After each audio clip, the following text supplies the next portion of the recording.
So we'll continue our look at a history of ecclesiology with some of the later early church fathers. We'll look at a couple of the early church fathers from North Africa, starting with Cyprian of Carthage. Around the year 250 AD, Carthage is in modern-day Tunisia in North Africa.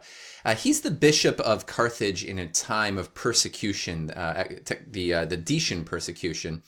And at the time of Cyprian then, because of this persecution, there's the question of readmitting the lapsed.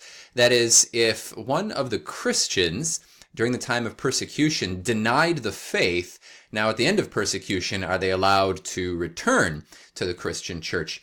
And so Cyprian he's the moderate position against some rigorists who said the rigorists said there's no possibility of return. Cyprian maintained the church's power to reconcile those apostates. But against some laxists who just allowed them to come back with no mediation, Cyprian argued that only a bishop could effect that reconciliation of the lapsed, and only after an appropriate time of penance. So what you see for Cyprian, what we can gain from that is that the decisions of the local bishop were the legitimate basis of unity and order in the church. So Cyprian also is very concerned with unity in the church in a very particular circumstance, and he points to the authority of the bishop as the point of unity for the church. He later came into conflict with Pope St. Stephen I, and that's because Pope St. Stephen accepted the validity of baptisms by heretics. Now, that's a whole other question. But Cyprian was a little more rigorous in this aspect. Cyprian insisted, incorrectly actually, that valid baptisms require ministers who were within the church. Now, what we can gain from this is his dictum that anyone not in communion with the bishop is outside of the church, and that outside the church there is no salvation. This idea, extra ecclesiam nulla salus, outside of the church there is no salvation, is repeated by Augustine. It's repeated in various forms by Pope Boniface VIII, by the Council of Florence. So it's something that any rigorous ecclesiology has to give an account of, what we mean by the necessity of the church for salvation. And we're going to have a whole, at least one entire session on that question. We can turn to St. Augustine, also in North Africa, in the Diocese of Hippo, one of the great church fathers. He's speaking against the Donatists, another group of heretics in the early church. We don't have time to get into what Donatists were exactly, but Augustine argued that the holiness of the church and its sacraments were dependent on God, not upon the holiness of its members. So here we get another one of those marks of the church coming up. Remember, one holy, Catholic, and apostolic. So Augustine is particularly concerned with, well, what makes the church holy? And he says it's God himself who makes the church holy, makes the sacraments holy as well, not the holiness of its members, thanks be to God. So he calls the church a corpus premixtum, a mixed body of saints and sinners, and the church is holy nonetheless. He also talks about the Catholicity, right, the universal nature of the church. He criticized this Donatist group for its lack of Catholicity. He says, you're off and you're being your little segment or your little sect, but the true church has this universality to it. And he criticizes them for their lack of charity in shattering the church, because they were this heretical schismatic group. So you see, by the time of Augustine, not only are the four marks of the church being formulated, but they're important to the life of the church, that there is one holy, Catholic, and apostolic church. St. Augustine is also interesting because he links ecclesiology to the Trinity. He says, as the Holy Spirit is the bond of love between the Father and the Son, that's a unique idea of Augustine. The Holy Spirit is the bond of love between the Father and the Son. So the Spirit is the bond of love between believers within the church. So that means that the unity of the church is a reflection and participation in the unity of God as Trinity. This is an idea that we will come back to, is the role of the Holy Spirit in the church and the role of the Holy Spirit as animating the church as the soul of the church. Another thing that happens in the early church, particularly after the time of Constantine, is the emergence of councils, and in particular ecumenical councils, what we'll come to recognize as ecumenical or universal councils. Councils are traceable in some form to the Council of Jerusalem already in Acts chapter 15, and I'll refer you to just go look at Acts 15 if you're interested. We'll have a chance to talk about that more. But the idea that when it comes to matters of doctrine and discipline, the church gathers its elders in council to make authoritative decisions. There are actually important local councils in the early church prior to this, prior to the time of Constantine. But it's only really with the conversion of Constantine that a universal council could be realized, because you had these intermittent persecutions in different places. It would be impossible for the bishops of the world to gather in this way. So Constantine makes Christianity legal in the Edict of Milan in 313. So even with Constantine, well, religion was seen as a unifying force for the empire. So when the Arian crisis, the heresy of Arianism, divided Christianity in the 4th century, it was Constantine the emperor who called the first ecumenical council in Nicaea in 325. And from Nicaea and also the Council of Constantinople, which we'll mention in a moment, we get our creed that we profess at Mass. So we can thank, first of all, the peace of Constantine in the Edict of Milan, and also Constantine himself for initiating the pattern of these ecumenical councils that have survived to the church until today. The Second Ecumenical Council, held in Constantinople in 381, is important for us in this discussion because it promulgated the creed that we say at Mass, that containing the 4 marks of the church that our class sessions are going to look at, that the church is one, holy, Catholic, and apostolic. So we've seen all of those marks up to this point, but they're really formulated in this way with the Council of Constantinople in 381. Councils from this time on are needed to address heresy in the church and to bring unity in doctrine and belief. Councils also tell us they manifest how the church is not merely local or regional in scope, but it's universal.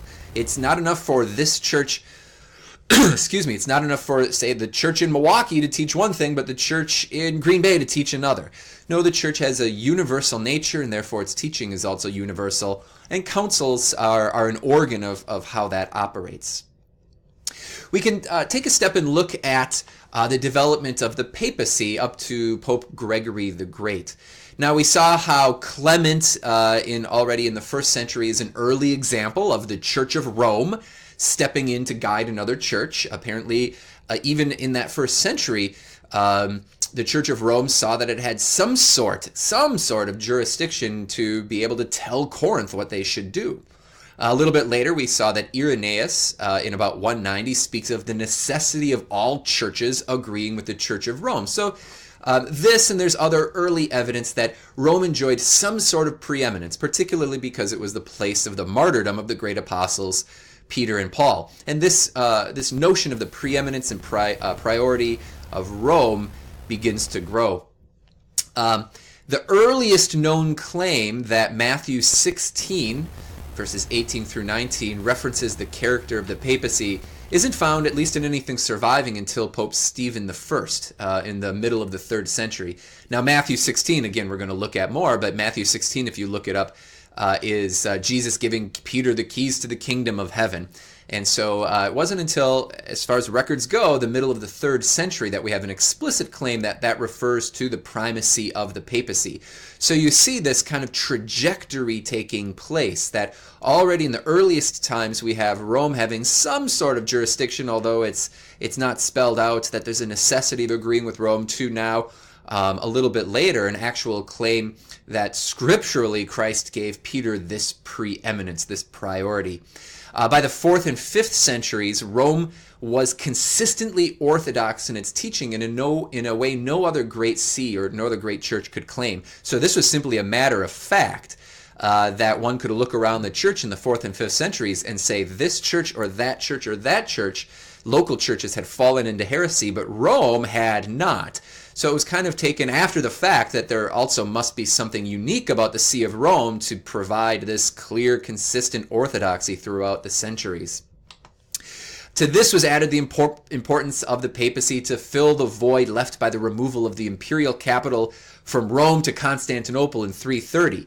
So Emperor Constantine in 330 moved the capital to Byzantium, to Constantinople, which left a power vacuum in the city of Rome and in that territory, and nature abhors a vacuum, and who is there to step in was the papacy. So you have this growing spiritual claim of the papacy, which was substantiated by the fact that Rome was consistently kept orthodoxy. And then you have the growing role of leadership in temporal affairs that the papacy took on almost by necessity as well.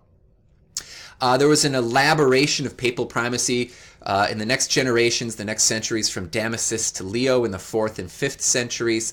Pope Leo the Great, explicitly appealed to the three great scriptures we'll have a chance to look at later, and you can look these up, Matthew, Luke, and John, as proofs of papal primacy. So you can see by the 5th century that all the texts that are classically referred to referring to the papacy are claimed of papal primacy, and we'll look at those more later.